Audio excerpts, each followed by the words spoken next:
Istilah dan singkatan di debat Capres dan Cawapres yang jadi pro dan kontra akhirnya ada solusi.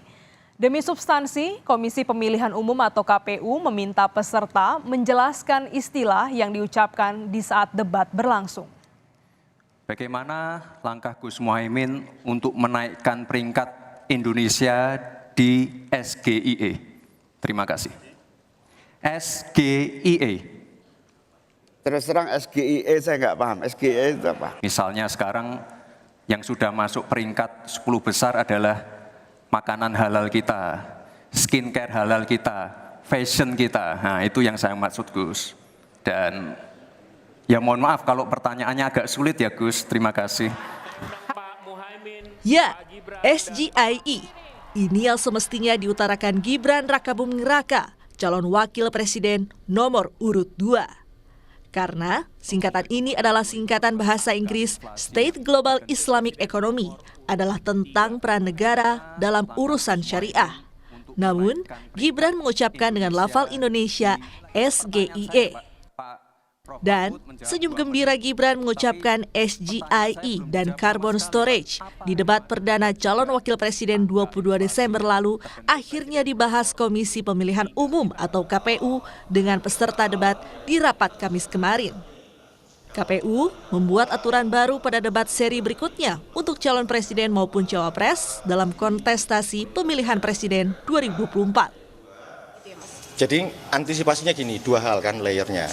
Yang pertama itu tentu mau tidak mau tugasnya LU dari paslon untuk briefing kepada capres ataupun cawapres pada saat pelaksanaan debat agar singkatan itu bisa dipanjangkan.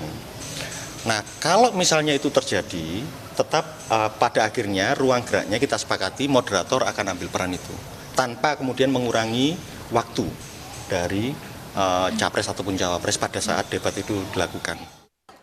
Di 3 debat berikutnya, aturan tentang singkatan dan istilah perlu diperjelas tanpa harus memakan waktu para kontestan di panggung debat.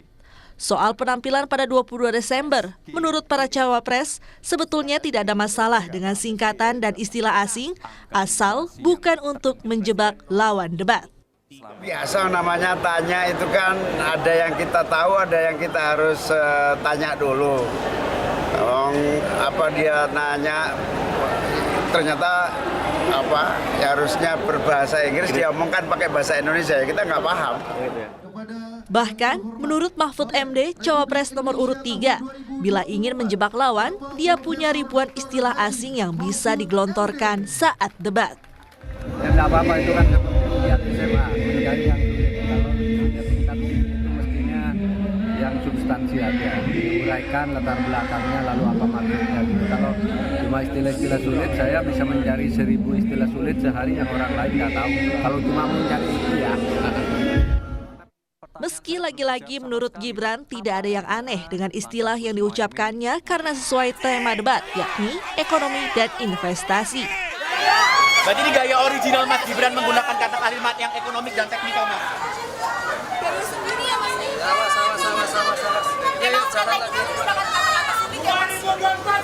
Tidak ada kata-kata sulit, itu istilah biasa dalam investasi. Ya. Soal menjebak lawan debat sebetulnya bukan monopoli Gibran. Ayah Gibran, Presiden Joko Widodo, juga mematikan langkah Prabowo Subianto lawannya di debat Capres pada Pilpres 2014 dan 2019. Pada 2014, Jokowi bilang TPID, yang kepanjangannya Tim Pengendali Inflasi Daerah, adalah istilah yang tak asing buat kepala daerah seperti Joko Widodo yang merupakan Gubernur DKI Jakarta dan Wali Kota Solo 2 periode. Tapi asing buat Prabowo. Dan pada 2019 istilah unicorn yang diucapkan Jokowi. Unicorn yang dimaksud adalah istilah di dunia digital. Lagi-lagi Prabowo asing mendengar istilah dari Jokowi. Setelah melalui 3 pilpres, akhirnya KPU bisa merumuskan format debat yang lebih mengedepankan substansi ketimbang gimmick yang jadi pembicaraan publik, seperti penggunaan istilah dan singkatan asing. Tim Liputan, Kompas TV.